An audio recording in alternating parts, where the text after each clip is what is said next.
भगवान बुद्ध एक गांव में उपदेश दे रहे थे। उन्होंने कहा कि हर किसी को धरती माता की तरह सहनशील तथा क्षमाशील होना चाहिए। क्रोध ऐसी आग है जिसमें क्रोध करने वाला दूसरों को जलाएगा तथा खुद भी जल जाएगा।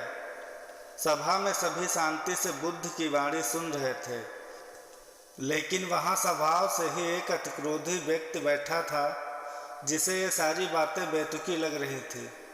कुछ देर ये सब सुनता रहा, फिर अचानक ही आग बबूला होकर बोलने लगा, तुम पाखंडी हो, बड़ी बड़ी बातें करना यही तुम्हारा काम है। तुम लोगों को भ्रमित कर रहे हो। तुम्हारी ये बातें आज के समय में कोई मायने नहीं रखती। ऐसे कई कट वचन सुनकर भी बुद्ध शांत रहे। उसकी बातों से ना तो वह दुखी हुए, ना ही कोई प्रतिक्रिया की। यह देखकर वह व्यक्ति और भी क्रोधित हो गया और उसने बुद्ध के मुंह पर थूककर वहां से चला गया। अगले दिन जब उस व्यक्ति का क्रोध शांत हुआ तो उसे अपने बुरे व्यवहार के कारण पछतावे की आग में जलने लगा और वह उन्हें ढूंढते हुए उसी स्थान पर पहुंचा, पर बुद्ध वहां नहीं थे। वह अपने शिष्यों के साथ पास के एक अन्य गांव के लिए निकल चुके थे।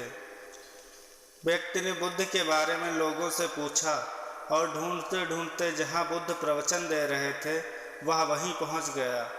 उन्हें देखते ही वह उनके चरणों में गिर पड़ा और बोला, मुझे क्षमा कीजिए प्रभु।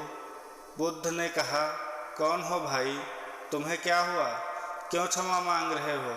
उसने कहा, क्या आप भूल गए हैं, मैं वही हूँ जिसने कल आपके साथ बुरा व्यवहार किया था।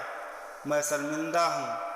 मैं अपने दुष्ट आचरण की क्षमा याचना करने आया हूँ। भगवान बुद्ध ने प्रेम पूर्वक कहा, बीता हुआ कल तो वहीं खत्म हो गया और तुम अभी भी वहीं अटके हो।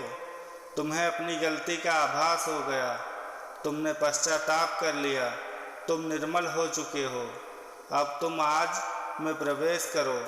बुरी बातें तथा बुरी घटनाएं याद करते रहने से वर्तमान और भविष्य दोनों बिगड़ जाते हैं। बीते हुए कल के कारण आज को मत बिगाड़ो। उस व्यक्ति का सारा बोझ उतर गया।